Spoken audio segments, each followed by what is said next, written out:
Hello, and welcome to Spirit Among Us. Ephesians chapter 1, verses 22 and 23.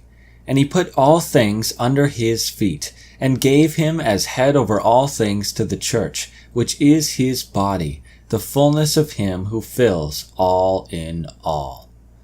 For the past couple weeks, we've been taking a look at this long description that Paul offers us about the glorification of Jesus Christ. There are many ways that he has been lifted up and held above all other things. And today, we're going to take a look at the final thing that Paul says in chapter 1 of Ephesians. He states that the church is his body and his fullness, and he specifies that we are the fullness of him who fills all in all. And this is what I want to take a look at today. God fills all things. Now, most of us are familiar with the doctrine of omnipresence.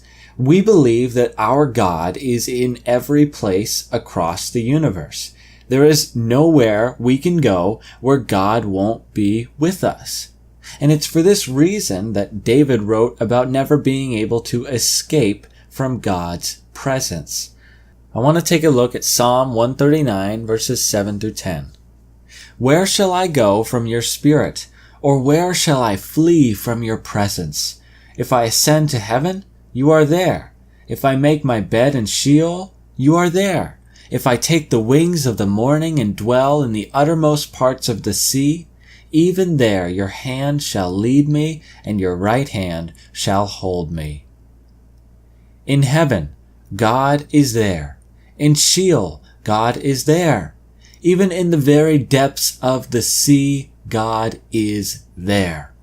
There is absolutely no place any person can go where God will not be. It is impossible to escape God because he is omnipresent. It's for this reason that Paul can talk about him filling all in all. He is present in heaven, and he is present here on earth, and actually he is even present in hell. Now, what we need to understand is that he is not present everywhere, always in the same way. For instance, in heaven, he is present in a different way than here on earth. Up there, he is seated on his throne in all glory and is continuously being worshipped. He is the light and center of heaven, and he is ruling over all of it. However, that is not the case here on earth, at least not yet.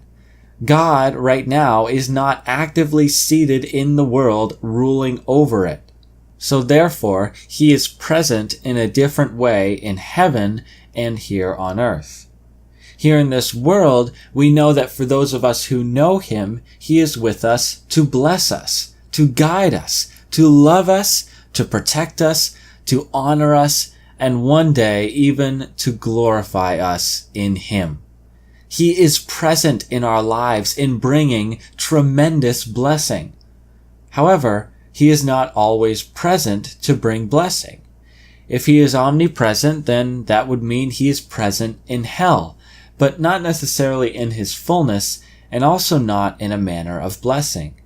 Instead, he is present there in judgment, bringing condemnation on all who have refused to love and honor his one and only Son, Jesus Christ. He is there in hell to judge the unbeliever. So in all of these ways, God fills all in all. And for us, for those of us who know him, this is a great hope. If we're honest, it's often scary to think about how he is sending us out into the world to share his gospel. It's scary to think about meeting resistance or being insulted or even being persecuted. But we have great hope because we know that he will never leave us. We can never be outside of his presence because he is present everywhere. Even in the valley of the shadow of death, he is with us, leading us through every step. So I would encourage you to thank God today for being with you at all times in your life. And ask Him to give you confidence that He will never leave you or forsake you. No matter where you go, you can rest knowing that God is always with you. Thank you for watching, and God bless.